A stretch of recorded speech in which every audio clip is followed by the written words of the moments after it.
Hello friends, मैं हूं शुभम शुक्ला। आप सभी का स्वागत करता हूं हमारे YouTube channel Shubham GS online classes में। देखिए, आज का जो टॉपिक है वो सेंटर स्टेट रिलेशनशिप वाला जो पढ़ा रहे थे उसमें एक प्रकार के अधिकार मैंने आपको विधायी संबंध बताए थे। तीन प्रकार के संबंध, ठीक है। केंद्र और राज्य के मध्य तीन प्रकार के संबंध थे। विधायी संबंध हम लोगों ने कवर कर लिया था, तो प्रशासनिक संबंध और एक आपका वित्तीय संबंध, ठीक है। दो टॉपिक अपना बचा था, तो उसी का आज नेक्स्ट पार्ट है, ठीक है। तो वो आज के वीडियो में कवर कर रहा हूँ, ठीक। तो अगर आप लोग को वीडियो पसंद आए तो वीडियो को लाइक कीजिए, चैनल को सब्सक्राइब कीजिए, ज़्यादा से ज़्यादा शेयर कीजिए, ठीक है। इसमें कुछ आर्टिकल्स आपको याद रखने, कल तक मैंने कहा था कि कल वाला जो आर्टिकल था वो याद नहीं रखना है कोई भी आर्टिकल, लेकिन आज का जो मैं बता रहा हूँ उसमें आर्टिकल याद रखना है। मैं जो जो आर्टिकल बताऊँगा वो आपको याद रखना है, ठीक है। इसमें वित्तीय संबंध वाला बहुत सारा चीज़ हम लोग पहले भी कवर कर चुके हैं, मैं बताते जाता हूँ, आप देखिएगा। भाग 11 में है केंद्र राज्य संबंध, सेंटर स्टेट रिलेशनशिप, ये तो अपन कल कवर कर रहे थे। भाग 11 के अंतर्गत तीन प्रकार के संबंध है: विधायी संबंध, प्रशासनिक संबंध, वित्तीय संबंध। विधायी संबंध हम लोगों ने पिछले टॉपिक पे कवर कर लिया था 255 तक, 245 से 255 तक। प्रशासनिक संबंध में 256 से 263 तक आएगा। उसके बाद वित्तीय संबंध में भाग 12 के अंतर्गत आता है। वित्तीय संबंध किसके अंतर्गत आएगा? वो भाग 12 के अंतर्गत। भाग 12 के अंतर्गत 268 से लेकर 293 तक वित्तीय संबंध है। तो प्रशासनिक संबंध हम लोग पहले देखते हैं। प्रशासनिक संबंध के अंतर्गत कार्यकारी शक्तियों का बंटवारा।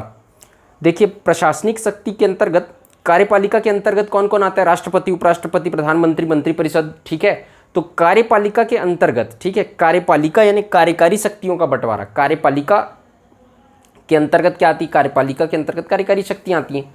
ये कार्यकारी शक्तियों का बंटवारा, देखिए होता क्या है, प्रशासनिक संबंध के अंतर्गत प्रशासनिक रूप से नियंत्रण केंद्र सरकार का हर राज्य पे रहता है। हालांकि 50% शक्तियां राज्य के पास है, 50% शक्तियां केंद्र के पास है। दोनों अपने अपनी शक्तियों का प्रयोग करने के लिए स्वतंत्र हैं, लेकिन फिर भी प्रशासनिक नियंत्रण राज्य पर रखने के लिए केंद्र सरकार क्या करती है? आईएएस ऑफिसर्स की नियुक्ति करती है, आईपीएस ऑफिसर्स की नियुक्ति करती है। तो इस माध्यम से क्या करती है केंद्र सरकार? यहाँ यूपीएससी किसका?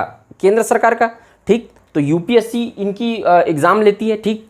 तो इनकी नियुक्ति करती है, राष्ट्रपति इनका नियुक्ति करता है और स्टेट में भेजता है। उसके पोस्टिंग का काम जो है, काडर तो सेंट्रल गवर्नमेंट डिसाइड करती है ना इन लोगों का। उसके बाद जो पीसीएस ऑफिसर से मतलब जो रहते हैं, ये आईएएस आईपीएस ऑफिसर्स, उनको ट्रांसफर करने का काम चीफ मिनिस्टर, मुख्य सचिव के हाथ में रहता है, वो स्टेट करती है।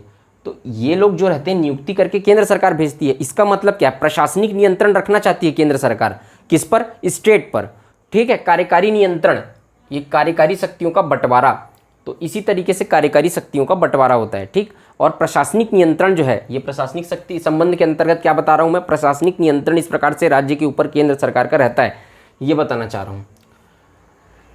राज्यों को निर्देश देने की केंद्र की शक्ति, ठीक है। अब देखिए, राज्यों को केंद्र सरकार जो है वो निर्देश दे सकती है। अब अगर इस निर्देश को राज्य सरकार नहीं माने, ठीक है, अगर इस निर्देश को राज्य सरकार नहीं माना तो क्या कर सकता है? राज्यपाल के परामर्श से। अब अगर कहीं केंद्र के जो बोला, केंद्र सरकार के कुछ बातों को अगर राज्य सरकार नहीं मानता है तो राज्यपाल ये अनुशंसा कर देगा कि संवैधानिक संकट आ गया है राज्य में और राज्य जो है वो संविधान के उपबंधों के अनुसार काम नहीं कर रही है। उसके बाद राष्ट्रपति क्या कर देगा? 356 के तहत राष्ट्रपति शासन लगा देगा, ठीक। मैं क्या बोल रहा हूँ? अगर केंद्र के नियमों का पालन नहीं किया, राष्ट्रपति शासन जब मैंने आपको पढ़ाया था 356, तो मैंने आपको बताया था कि कारण क्या है, किस किस कारण पे संवैधानिक उपबंधों के अनुसार काम नहीं कर रही है, ऐसा राज्यपाल को अगर लगता है तो राज्यपाल अनुशंसा दे देता है, ठीक है। और जनरली क्या होता है कि राष्ट्रपति उसके बाद फिर आपका राष्ट्रपति शासन लगा देता है। तो ये अगर कहीं राज्यों को निर्देश देने की केंद्र की शक्ति है और केंद्र की शक्ति का पालन नहीं करता है तो फिर राष्ट्रपति शासन लगा सकते हैं, ठीक है, राष्ट्रपति। ये सैनिक महत्व के मुद्दों पर भी ये क्या बोलते हैं, राज्यों को निर्देश दे सकता है। किस किस मुद्दों पर दे सकता है ये बता रहा हूँ आपको। सैनिक महत्व के मुद्दों पर, जैसे कि आपका लद्दाख जो है, वो लद्दाख का बॉर्डर जो है तो किससे लगता है? लद्दाख का बॉर्डर चाइना से लगता है, ठीक है। तो लद्दाख के बॉर्डर पे चाइना से अगर जब लगता है तो लद्दाख के लोगों, लद्दाख की जो गवर्नमेंट है, ठीक है, अभी तो खैर केंद्र शासित प्रदेश है वो, लेकिन एक एग्जांपल दे रहा हूँ आपको।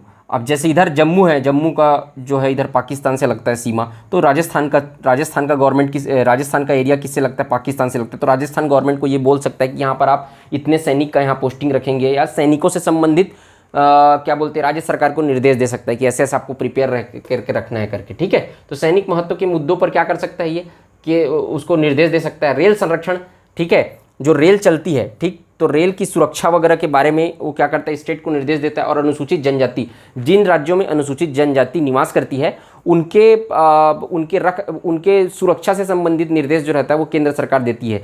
देखिए अनुसूचित जनजाति से नॉर्थ ईस्ट में पूरा जनजाति ही रहती है वहाँ, ठीक है, मैक्सिमम एरिया जनजाति का है, तो उससे संबंध में वो उस गवर्नमेंट को, वो जहाँ जनजाति निवास करती है उसको क्या करता है, निर्देश देने का काम करता है, उसको मानना पड़ता है राज्य सरकार को, ठीक है। अखिल भारतीय सेवाएं, मैंने बता दिया अखिल भारतीय सेवाओं के अंतर्गत 3 ठो सेवा आती है, आईएएस, आईपीएस, इसको डिटेल में पढ़ेंगे अपन, ठीक है, और आईएफएस, ये 3 सेवाएं आती हैं।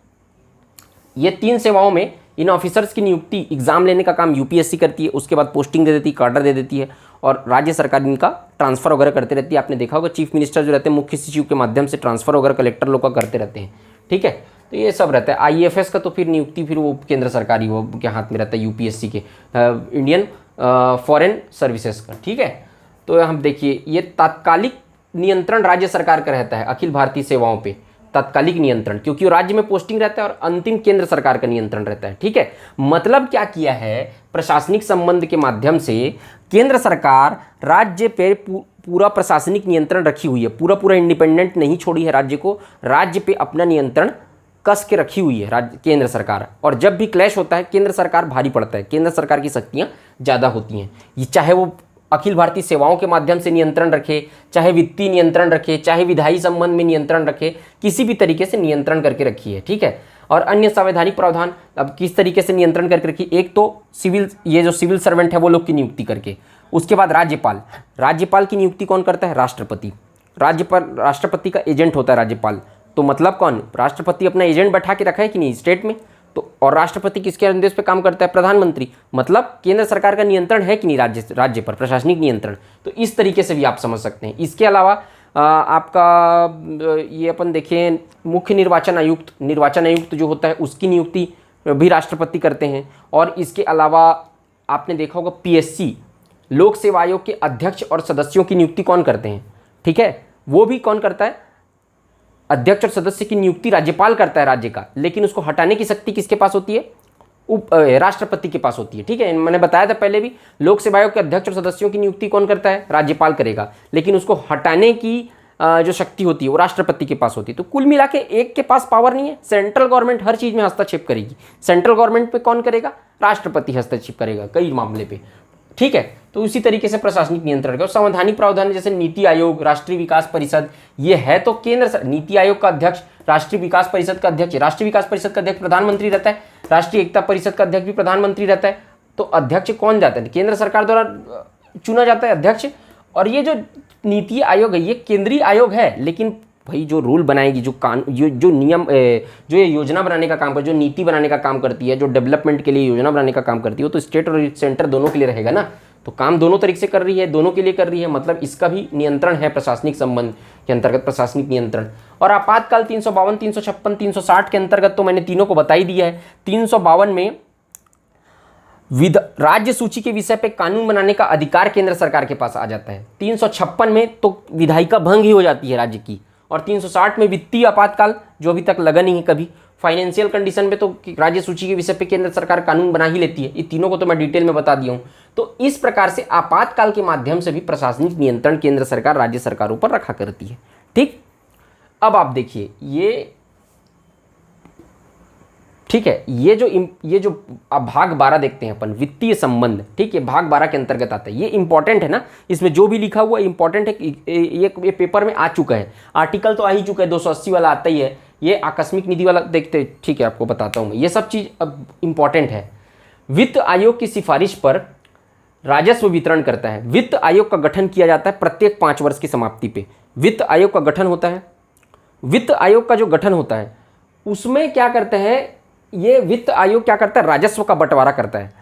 जो टैक्स स्टेट गवर्नमेंट वसूल का क्या करती है, सेंट्रल गवर्नमेंट को देती है स्टेट गवर्नमेंट। अब देखिए किस तरीके से, जो राज्य सूची का विषय है मैंने बताया था, राज्य सूची का जितना भी विषय बताया था उस पर राज्य सरकार टैक्स वसूलती है। उस पर कर का नियंत्रण, टैक्स कैसे, राज्य सरकार का।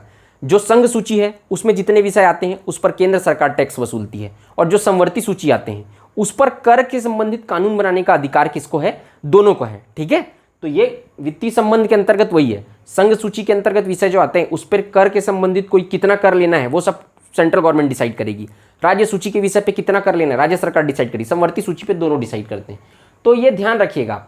तो अब जब 100 ये टैक्स वसूल के सेंट्रल गवर्नमेंट को देती है, केंद्र सरकार को देती है स्टेट गवर्नमेंट, और केंद्र सरकार उसका वर्तमान में 43% वापस करती है स्टेट गवर्नमेंट को। ठीक है, कितना परसेंट वापस करती है? 43%।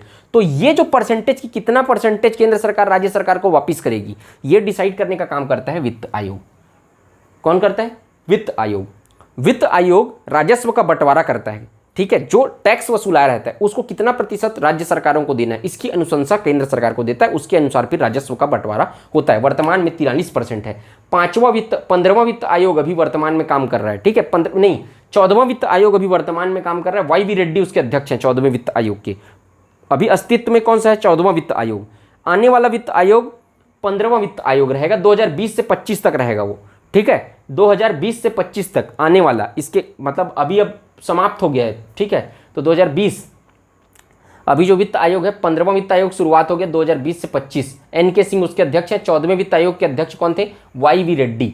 14वें वित्त आयोग के अध्यक्ष कौन थे? Why we Reddy. 15वें वित्त आयोग के अध्यक्ष कौन है? एन.के. सिंह। 2020 से 2025 तक 5 साल के लिए गठित किया गया 15वां वित्त आयोग। ठीक है, अब ये मैंने यहां पे वही बताया, संघ सूची के विषय पर कर, संघ सूची के विषय पर कर कितना लगेगा वो केंद्र सरकार डिसाइड करेगी। राज्य सूची के विषय पर राज्य और समवर्ती सूची पर दोनों, अवशिष्ट सूची पर भी कर क्या कौन डिसाइड करेगा? दोनों मिलकर करेंगे। आर्टिकल 265, विधि के बिना कर का अधिरोपण नहीं कर सकते। देखिए, संसद भी जीएसटी लाई तभी तो बनाई ना कि 18% इस पे लगेगा, 28% इस पे लगेगा, 12% इस पे लगेगा। तो बिना कानून बनाए कोई नया कर का सृजन नहीं कर सकते और किसी कर को समाप्त नहीं किया जा सकता। कोई नए प्रकार का कर, कल के डेट में आपको बोल दिया कि आपके गाड़ी चलाने पे भी आपको टैक्स लगता है। गाड़ी चलाने पे अगर किसी नई चीज पर कर लगाना चाहता है सेंट्रल गवर्नमेंट, तो फिर उसको क्या करना पड़ेगा? कानून बनाना पड़ेगा, संसद में विधेयक पारित करवाना पड़ेगा। और विधानसभा को भी अगर स्टेट में राज्य सरकार कोई कर लगाना चाहती है तो अधिरोपण करने के लिए, कर को लगाने के लिए कानून पारित करना पड़ेगा। तो ये 265 यही बोलता है, विधि के बिना कर का अधिरोपण नहीं किया जा सकता, कानून बनाए बिना। 266, ये देखिए, अब मैंने ये टॉपिक डिटेल में अच्छे से कवर किया हुआ है। ठीक है, इसको क्या किया, डिटेल में अच्छे से कवर किया हुआ है। मैं आई बटन पे इसका लिंक दे दूंगा, आप लोग जाके इसको देख सकते हैं। संचित निधि 266, लोक लेखा निधि, ठीक है, और 267 के अंतर्गत आकस्मिक निधि एंड इमरजेंसी फंड, ये तीनों को अपन ने डिस्कस कर लिए। ये तीनों, ये सब आर्टिकल आप याद रखेंगे, 265, 266, 267। इसके बाद सीधा याद रखना है। अब देखिए 267 से 280 के बीच क्या जीएसटी वगैरह है, वो इकोनॉमिक्स का टॉपिक है। ठीक है, जीएसटी वगैरह जो है वो इकोनॉमिक्स का टॉपिक है, तो उसको मैं अभी इसमें कवर नहीं कर रहा हूँ। तो 280 वित्त आयोग, अब इसमें सीधा वित्त आयोग पढ़ना है 280। ये आर्टिकल को अच्छे से आप याद रखिएगा। वित्त आयोग का डिटेल मैंने भी बता दिया। कर का बंटवारा करता है, 43% टैक्स अभी जो है वो स्टेट गवर्नमेंट को वापिस करता है वित्त आयोग। आर्टिकल 300 क संपत्ति का अधिकार है, संपत्ति का अधिकार आर्टिकल 300 क 19F से इसको हटा कर क्या किया गया है, 300 क में डाला गया है। पहले 19F में था, बाद में उसको 300 क में डाला गया है। संपत्ति का अधिकार क्या है? कानूनी अधिकार है एक प्रकार का। ठीक है, तो आप इसको याद रखें। पहले मौलिक अधिकार था, 19F से हटाकर क्वेश्चन पूछता है संपत्ति के अधिकार को मौलिक अधिकार से हटाकर किस अनुच्छेद के अंतर्गत रखा गया है, तो 300 क। ठीक है, अभी वर्तमान में संपत्ति का अधिकार कौन सा अधिकार है, तो वो कानूनी अधिकार है। मत देने का अधिकार कौन सा है, वो भी कानूनी अधिकार है। ठीक है, तो याद रखिएगा आप, मतदान का अधिकार कौन सा अधिकार है, कानूनी अधिकार है। उसको मैं बताऊंगा एक टॉपिक में कौन कौन सा अधिकार है, वो सब एक बार में कवर कर दूंगा। ठीक है, तो ये आप नोट करके रखिए, ये बहुत इंपॉर्टेंट है। इसमें आप ध्यान रखिएगा, इसमें से ये वाले पोर्शन से ज़्यादा क्वेश्चन नहीं आता है, इससे आता है, लेकिन क्वेश्चन आ चुका है कई बार। ठीक, इसको तो आप, मैं बेसिक इन्फॉर्मेशन के लिए एक प्रशासनिक संबंध किस तरीके से होता है उसके लिए मैं बता दिया हूँ, तो आप लोग इसको नोट करिए। ठीक है, तो आप लोग इसका स्क्रीनशॉट ले सकते हैं।